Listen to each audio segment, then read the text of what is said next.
All right, so Year 9 overview and what to expect in this upcoming year of Siege is out.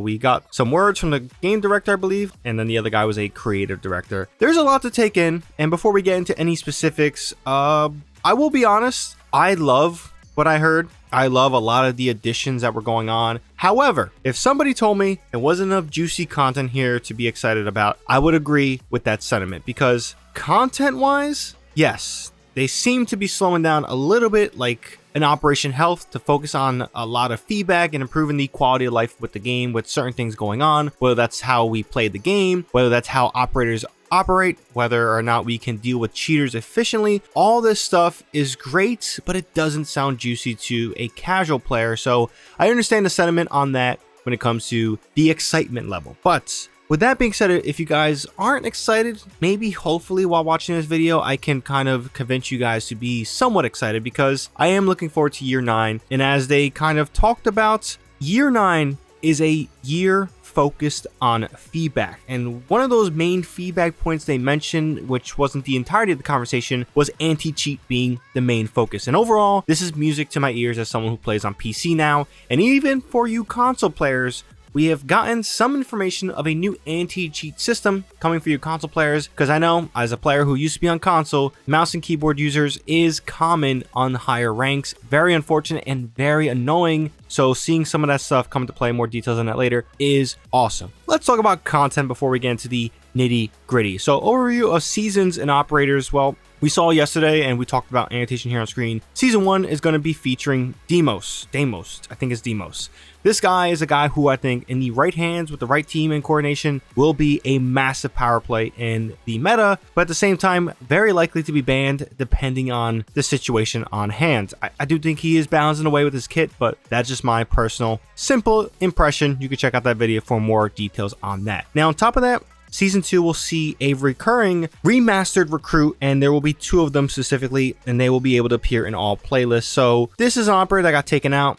They remastered them, and this is a new vocabulary term for these type of operators, because we will be seeing remasters or updates to these operators throughout Year 9, and their recruit is going to be the first of them. How much does this mean to me? I don't know. I mean, the recruit obviously has a nostalgic in everyone's mind, but at the same time, I don't see myself using recruits too often unless I'm just going for some fun little gameplay stuff. But again, to be specific, the meaning of a remastered is making the investment to old operators or balancing an operator. So that's fun. That's awesome. Season 3 was teased to be a new op from Greece. Seems to be a defender, since the only other operator we are getting is going to be an attacker. And there seems to be 2 new ops this year, 1 attacker, 1 defender, and they will be featuring a new weapon. And then Season 4, there's going to be a remastered of a United States operator, and it seemed from what the guy was saying and teasing with his beard that this operator will be Blackbeard. I am intrigued to see that confirmed, and intrigued to see what changes they are doing to Blackbeard, because again, he does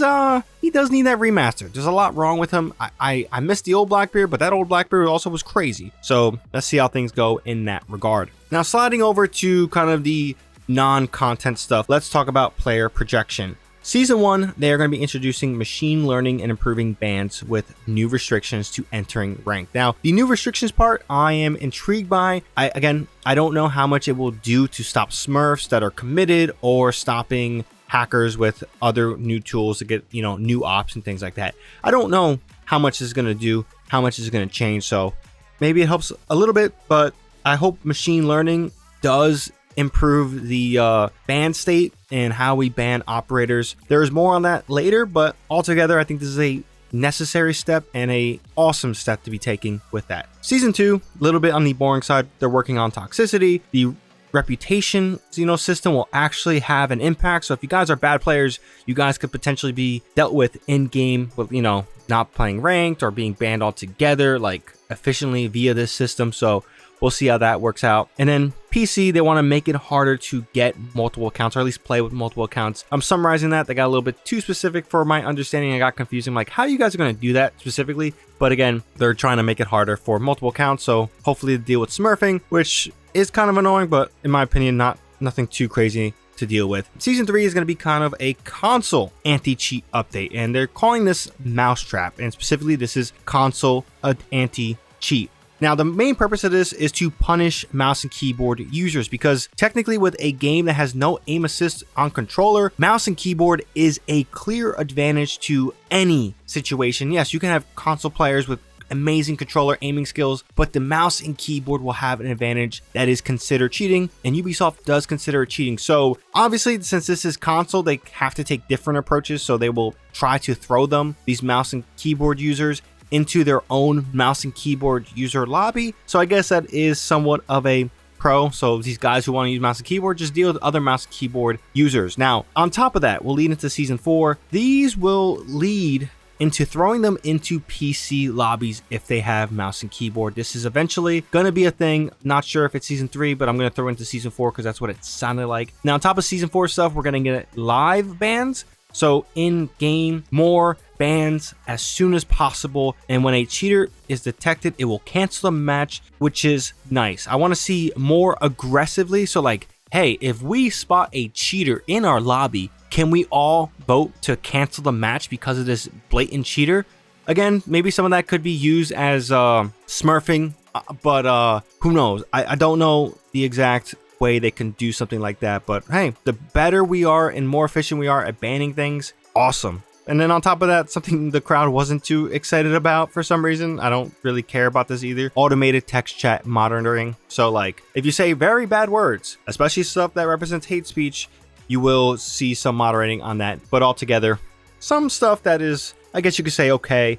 And then every 2 months, they promise to communicate more anti-cheat updates. We'll see how honest they are on that end. Now, something that is a little bit juicier than some of that player protection stuff that maybe doesn't sound too intriguing, specifically if you guys are on different tiers of competition or play ranked or not. But this one, balancing changes, does sound very intriguing, and I love what they're doing here. So they're dedicating balancing changes to changing the meta. And the main focus here was less run and gun and more tactical gameplay. And they talk about how we live in a TDM meta, which I agree. Too many running around, too many nonsensical stuff, just roaming around, get kills. And they also want to make attackers more consistent. And hearing this, granted, this is a fight that they've been doing forever now with Siege, making attackers more consistent, but they admit that attacking does feel like a lotto bet, and like it doesn't feel fluid. Like you're not actually going here and be like, oh, I have a good chance of winning this attack. It does feel like you're being punished on just attacking first and stuff like that. So stuff like that is intriguing. Now with season 1, we talked about this a little bit. Actually, I forgot a big part. They're making attachments and ADS updates. So specifically what they're doing is they're making overall ADS time slower, which doesn't feel like it's too much, but it's enough to be noticeable in a degree. Now with Siege, I don't think this is going to affect too much of things, but if you guys are running and gunning and not aiming down sight before you engage a corridor, you're going to be at a disadvantage, rightfully so, in my opinion, for a game like this. I know for me, I already aim down sight most of the time before rounding a corner, so nothing too crazy. We're going to get an LMG update, so better recoil, but at the same time, to balance this out, they're adding a 10% movement penalty, which you can use attachments to kind of deter at least up to 5%. And then we're seeing the shield rework, all stuff we talked about yesterday. Now, with this being said, in season 1, they want to reinforce attackers altogether throughout this year. So in season 1, we'll be seeing Azami, seeing a nerf to her Kivas. Specifically, now operators can shoot her Kivas and slowly destroy them over time, because honestly, that is much needed as someone who mains Azami a lot. She is so powerful in creating choke points that it's nice to see players being able to shoot them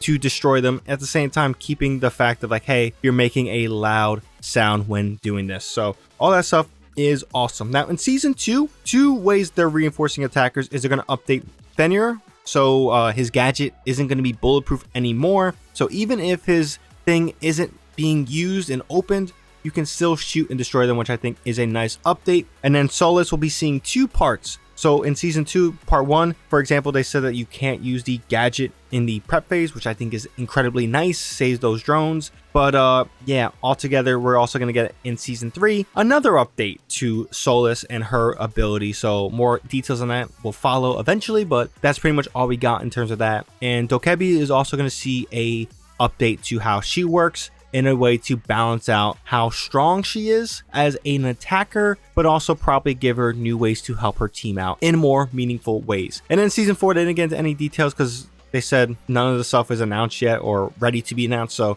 more stuff eventually will come to light. The main highlight of these balancing changes is reckless play will not be rewarded in Siege anymore, which I think is pretty cool. They also talk about some like support stuff to the community, like a Siege Cup, which is a new competitive thing, which I think is cool. Player comfort, they're improving grappling, gadget production, and gadget pickup, so that's intriguing. And they're going to continue this visualization in season 2 with a drone jump visualization, which I think is nice, and the after action report 2.0, which looks intriguing. Season 3, more visualization stuff, but this time with your gadgets. And then they want to add a loading into shooting range while matchmaking and a custom 1v1 preset for you 1v1 maniacs. And then season 4, they want to improve matchmaking altogether, whether you are in Australia, specifically Australia said, and you're not dealing with peak time. They want to improve the ways you can matchmake there. And then season 4, we got the announcement of crossplay with PC and console players, but don't worry, console players are protected unless they choose to play with a PC person and deal with those PC lobbies. So all that stuff is intriguing and great to hear. But overall, that's pretty much year 9 overview in a summarized way. They talk about more stuff like the locker stuff, like stuff I just don't think is important to a video or worthwhile to talk about. Check out the full details on the stream, or they might have a full thing now, but altogether, I think this was a nice reveal. Again, doesn't have the juicy stuff you may want in a content update or a content overhaul or overview for year 9 compared to what we've seen before, but I guess year 9 is going to be the new Operation Health. If you guys have played Siege long enough, you know what that means, and all the changes they are aiming to do and looking to do, honestly, I'm all for, and it should create a healthier ecosystem of meta and balance in Siege, but we'll see how things last with Ubisoft and how they balance things out, because we know that they are a little bit confusing with the approaches they take, but hey, some improvement is better than no improvement in my opinion. So leave your thoughts down below on the year 9 overview, but more content regarding Siege on the channel should be expected. Tomorrow the test server goes live. I'm gonna try to actually get in that. I usually don't like to play the test server too much, but hey, new operator looks cool, new shield rework looks intriguing. Let's see how that goes and stuff like that. But if you guys enjoyed this video and found this video informative, definitely be sure to drop this video a like, helps out the video a ton. And for more content like this, be sure to hit the subscribe button and bell to be notified when I do drop that content, whether it's Siege, Destiny 2, Helldivers 2, or Call of Duty, all that good stuff on the channel. Again, be sure to hit that bell to be notified when that drops. But besides that, I hope you guys have a good one. ShadowNinja here, and I'm out.